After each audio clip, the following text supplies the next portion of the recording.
இந்த மாதிரி டெய்லி வாசிக்க உங்களை வரவேற்கிறேன். ஆமாங்க, நிறைய வேளை நம்ம வாழ்க்கையில் நமக்கு நிறைய சங்கிலிகள், நம்ம வாழ்க்கையில் நிறைய போராட்டம் இருக்குது. இந்த போராட்டத்தை, இந்த சங்கிலி நமக்கு தொடர்ந்து போராட்டமாக இருக்கே, தொடர்ந்து பிரச்சனையாக இருக்கே, இது எப்போ தான் நம்ம வாழ்க்கையில் ஒரு பிரேக் த்ரூவாக இருக்க போகுது, எப்போ தான் இந்த சங்கிலிங்கெல்லாம் உடைக்க போகுது நம்ம வாழ்க்கையில் அப்படின்னு சொல்லிட்டு நிறைய வேலையில் நம்ம ரொம்ப கவலையாக இருக்கும். ஆனால் ஒரு விஷயத்தை நம்ம பண்ணும்போது அந்த சங்கிலிகள் உடைக்கப்படும். என்ன தெரியுமாங்க? அப்போஸ்தலர் 12:7 சொல்லப்படுது, அவனுடைய சங்கிலிகள் அவன் கையிலிருந்து விழுந்தது. எப்படி தெரியுமாங்க?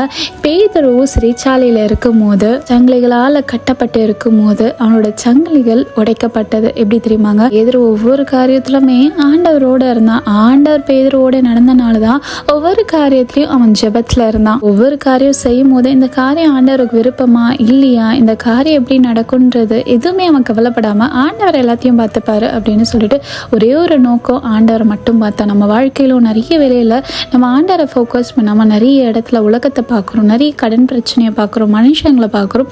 ஆனால் ஒரு வாட்டி நம்மளோட ஃபோக்கஸ் ஆண்டவரை வைக்கும் போது நம்ம வாழ்க்கை இருக்கிற எல்லா சங்கிலிகளும் ஆண்டவரோட பாரு. நம்புங்க, நீங்கள் ஆசைப்படுவது உங்களை ஆசைப்படாம.